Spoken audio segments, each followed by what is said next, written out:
Hey, it's Thursday. Feels like a Monday because yesterday was Canada Day. And today is the most Monday Thursday that I've ever experienced. But we're all happy. We're in a good mood. England won. Canada won. I haven't talked about any of this for a couple days. But football's coming home again. Tommy T. Just kind of 24 hours on from yesterday's game that I thought we were out. I thought we were done. I just didn't think we were going to make that break. I saw the Ghana game all over again, just not being able to make that final push, the final goal, the final anything, just the final touches, and it just felt like it wasn't going to be the day. But we did it. Sir Harry Kane came up big in the fourth quarter.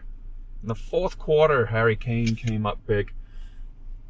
And so we go on to play Mexico on Saturday in the Azteca. Never really heard of being called the Azteca. I thought it was Mexico City. Maybe it's not Mexico City. Maybe that's two different places. But either way, Saturday, it's a great time for us. 6 p.m. I feel bad for everybody in England. I don't know. I said that on the last one. I don't know what you guys are going to do. Getting up at 1 o'clock. Get up at 12. I don't know. What do you do? Do you go to bed? Are you off the next day? That must be rough because schools are still in. Schools broke up the summer in Canada now, so the kids are off. I told Blake, I was like, you got to enjoy these games right now because we're getting all the sweet times, all the good kickoffs, and then you get England 1 o'clock Monday morning. Ugh, that's horrible. I don't even know what you do. You gotta take the next day off work. You can't go to work after that. I don't know what you do, but you gotta take it off. And then are we gonna beat Mexico? Are we really gonna beat Mexico? I don't think we're gonna win. I could just be being negative, I guess, but I think I'm being realistic. What I've seen so far of this England team, I can't see us beating Mexico in Mexico. If their game was in Atlanta again, or Seattle, or somewhere in the States that's not in Mexico, like what does that stadium hold? Probably 70, 80,000 is my guess. I don't know what the ticket, I don't know what it's like for who gets priority on what tickets. Do Mexico get to treat that like a home game? I don't know, but I feel like, let's say there's 80,000 seat a stadium, I feel like 70,000 are going to be Mexican. And then it's going to be hot, I would imagine. It's going to be hot. 7,000 feet above sea level. And I don't know how many of you have had to deal with sea level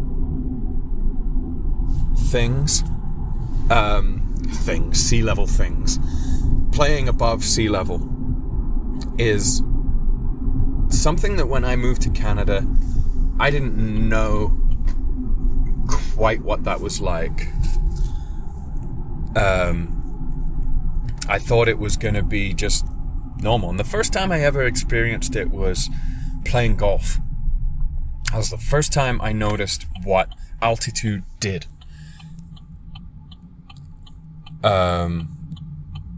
You can hit a golf ball in Canada way further. Definitely in Calgary, you can hit a golf ball way further than you can anywhere else. And then when I used to play football in Calgary, I remember the guy on my team that said, you are the most fit person I've ever seen in my life. And I think what it was the altitude. I couldn't play 90 minutes. I was puffing. It really does make a difference. And those Mexican guys are so used to playing in that, especially even since this World Cup. Some of them don't play there regular. They're playing in Europe. They're playing wherever they play their football. But some of them... but now they've had the whole tournament in Mexico. And I don't know how that's fair either, honestly. Thinking about that the other day. So Canada's hosting, US is hosting, Mexico is hosting. Canada's last game was in... was that in Atlanta? I don't know, but it wasn't in Canada.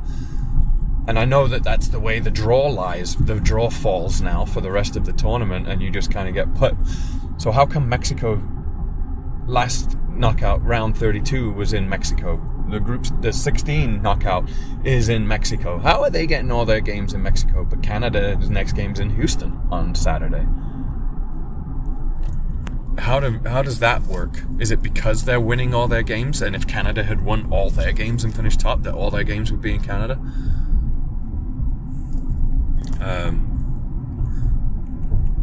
So I just think I think it's going to be really, really difficult, and we cannot go behind. We cannot let the first goal in. We gotta get on them from the start, because we were shit against Congo in that first half. Congo. I feel like if we had been playing those guys in a friendly game, and it's March, and it's just an international break, and somebody said, what's the score prediction? I'd have said England 8, Congo nothing. And, sorry, one sec, I gotta send some text messages while I'm at the lights. Okay. So, I would have said that we would have battered those guys 8-0. But it's the World Cup, and we've seen there's now, especially, there's not really... Every team is battling. Every team is playing really hard, and it was a really tough game yesterday. The hydration break in the end of the third quarter, and Tommy T got to do his little team talk, and they came out much better. And of course, Harry Kane getting the all-important goals for us that saved us. I think he's going to be... he has to play like that again. Jude has to play the way he's playing, because they're our big two players, and without them, we're literally nothing without those two players. They've not been impressive this World Cup at all. And if England did not win yesterday, I think Tuchel was getting sacked. He was getting fired. He wasn't gonna... You can't just make it out of the group stage playing poorly and expect to keep your job. Like, he was done. So he kept his job for another game. Now it's starting to get to the point where you're like, okay, if we lose against Mexico on Saturday, we have the altitude against us, we have the heat against us, they're the host nation, it's all that stuff going against us. And you have to think that somebody in the FA would be like, you know what, let's keep him on to the Euros.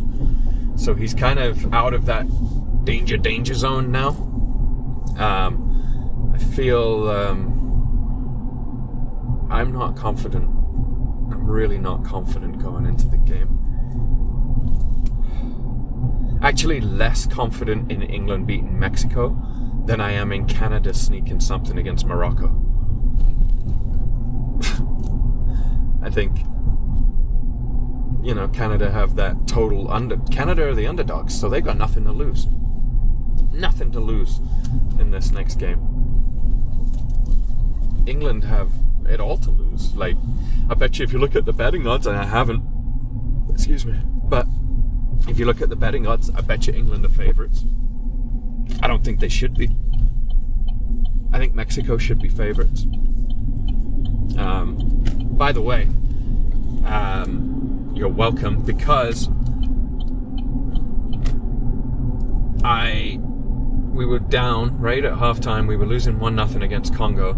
I went on to my betting app and I put $20 on Congo to beat England at halftime when we were down. And I did that intentionally because of how bad luck I am with betting. I knew that if I bet on Congo, England would win.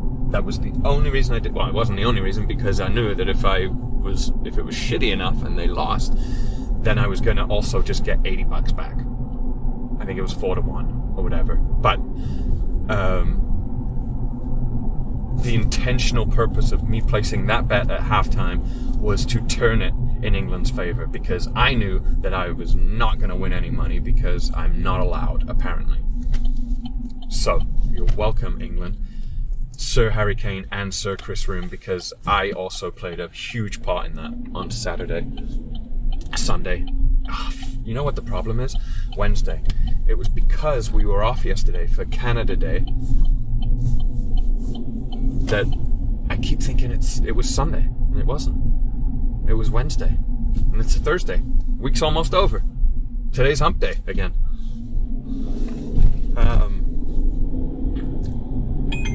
So yeah, just watching that game, it's just, I don't, doesn't fill me with confidence. There's a lot. Of course we can win. Of course we can win. Are we a better team than Mexico? 100%. We are a better team than Mexico. It's the circumstances that we are playing against, and that's what's going to come into it. That's the advantage that those guys have. Player ratings from the weekend. Not even the weekend. Jeez Louise. Did it again. That's going to get me all day. All day that's going to get me. Player ratings from Wednesday, July 1st. Let's talk about Jordan Pickford. I love Pickford. I think he's been England's best goalie since Shilton. He's played, I think, the most tournament games for England of any goalkeeper in history. I heard 28, maybe I heard 38, but he's played a lot. This is his 4th or 5th, the 6th major tournament for England. He was very much part of the problem for that goal yesterday. He got a hand to it,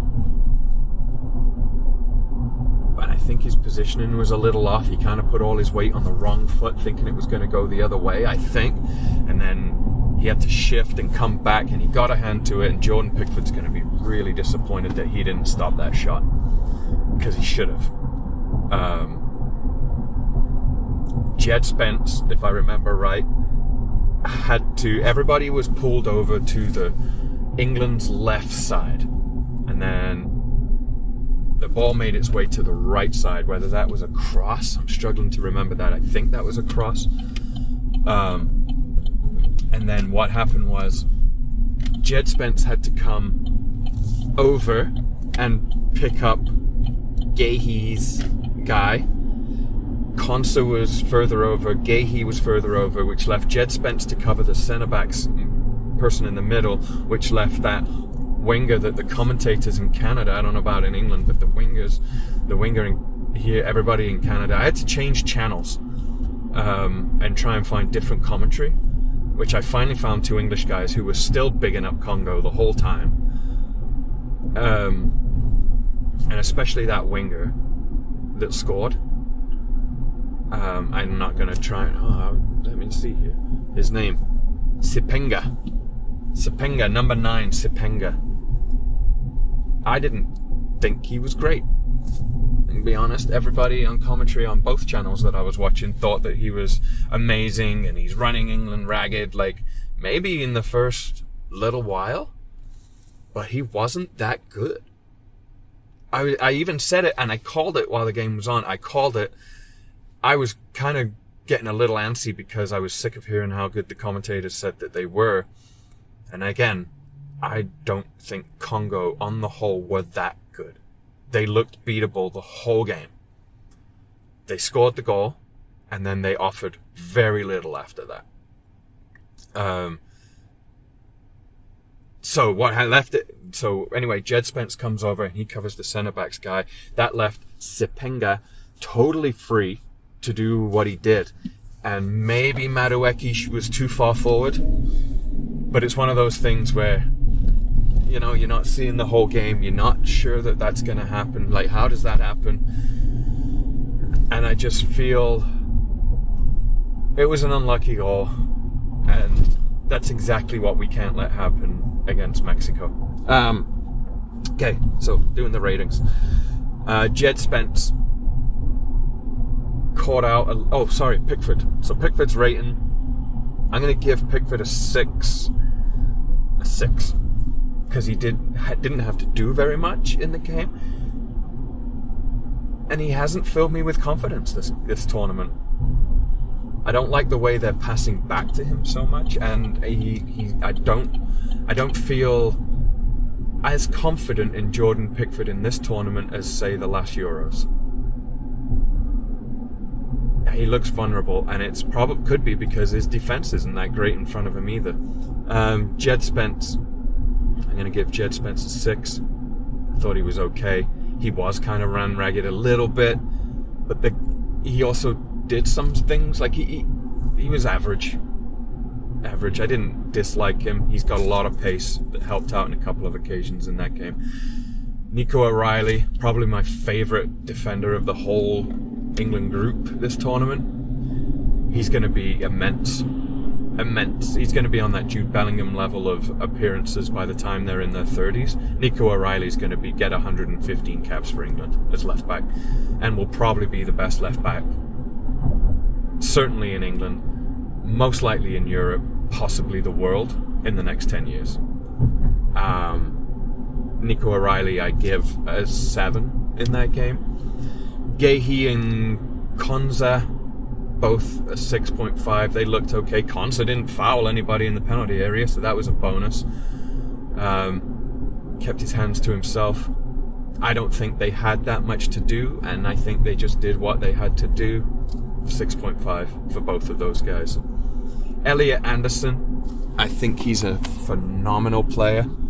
Looks steady, confident, gets a lot done, and isn't afraid to put in the tackles. I saw him not pull out of a couple of tackles yesterday, which I liked. I'm giving Elliot Anderson a 7.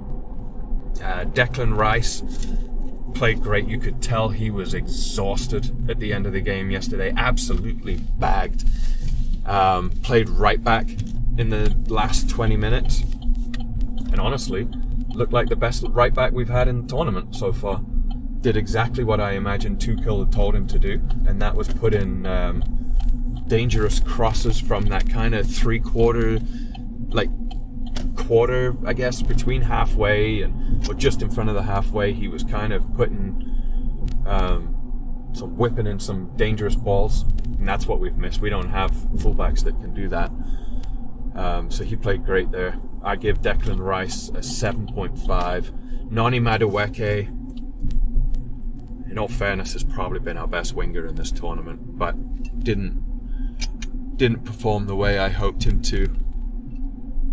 I'm giving him a 6.5. Jude, I love having Jude on the field. I give Jude a 7.5. Solid, just does everything with passion. Is really playing the way you'd want him to in this tournament. I am racing through these because I'm approaching my destination. I got a super busy day, so I got stuff to do here. Marcus Rashford, he wasn't his greatest game yesterday, but I still like him there. I give him Marcus Rashford a 6.5.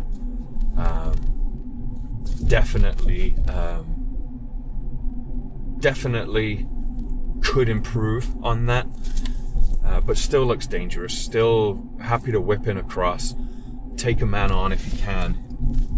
Yeah. And then Sir Harry Kane. What can you say? Harry Kane is getting I'm not going to give him a 10 because I don't think he had a touch in the first half. But for his second half performance alone, last 15 minutes alone, I'll be right there. Second 15 minutes alone, last 15 minutes, geez, Chris, I'm thinking about way too much here. Last 15 minutes alone, I'm going to give him a 9 because he saved us with that unbelievable second goal. I just found myself randomly driving around yesterday just saying, what a goal by Harry Kane. That's all I could think about. Man, what a goal by Harry Kane. And, you know who picked him out? Flippin' Anthony Gordon. He played well yesterday when he came on. I'll give him that. Maybe he's a substitute.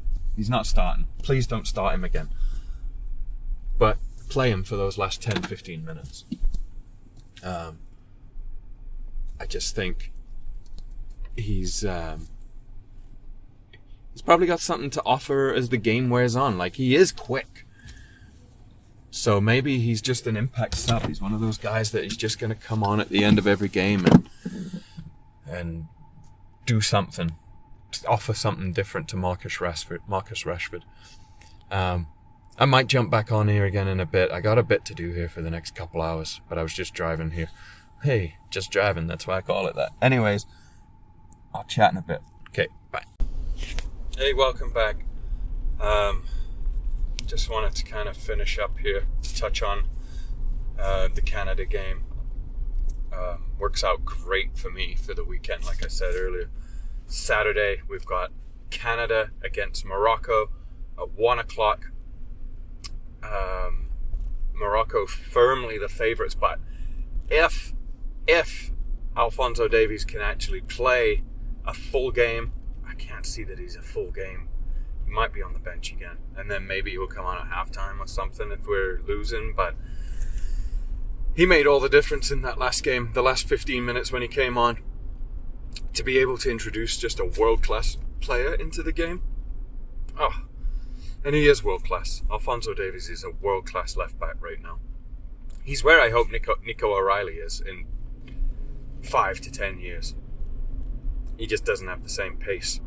And Canada play Fonzie more left wing because of that. But if Canada can nick a goal, then I think that we stand a good chance of getting something, maybe to extra time. I don't know. But they play at 1 o'clock on Saturday, perfect time. And then 1 p.m., not a.m. And then the England game is at 6 p.m. on a Sunday, which is great for us. I feel sorry for everybody in England. But, it couldn't be any better. So, I'm really enjoying the World Cup. France is still going to win. And it could be, if we can beat Mexico, it's going to be England, Argentina in the semi-final for sure. It's got to be. And then the winner will play France, and then the winner will lose against France in the final. So, yeah, it's going to be it for now. I don't know. I kind of was thinking about making these the other day, and then I started. I spoke for about 3 minutes, and then I had too much going on in my head with work, and I wasn't really focusing. And I was like, I'm not going to do this. I'll just wait until England play their next game. And then if England had lost, I don't know if I would have done it at all. Who knows? But I'm in a great mood right now. Singing Wonderwall a lot. Can't remember the tune right now. The football's coming home with Tommy Tuchel or something. I don't know. Anyway, I'll catch up again in the week. This was a nice 30-minute-ish, 26, I'm guessing, episode by the end of it. And eventually I'm going to start talking about some other stuff after the World Cup's done. We'll get into the Premier League, we'll get into the Championship when the season starts. We'll talk about how Tottenham are going to probably be Champions League contenders now with signing Tonali for 100 million, Fernandes for 85 million, and we'll talk about Derby's chances. Now we've got Bobby Clark, and hopefully a few more coming in. David Ozo, and we'll see. But yeah, I'm hoping to cover a few more things other than the World Cup. And yeah, I'll chat to you again. Bye.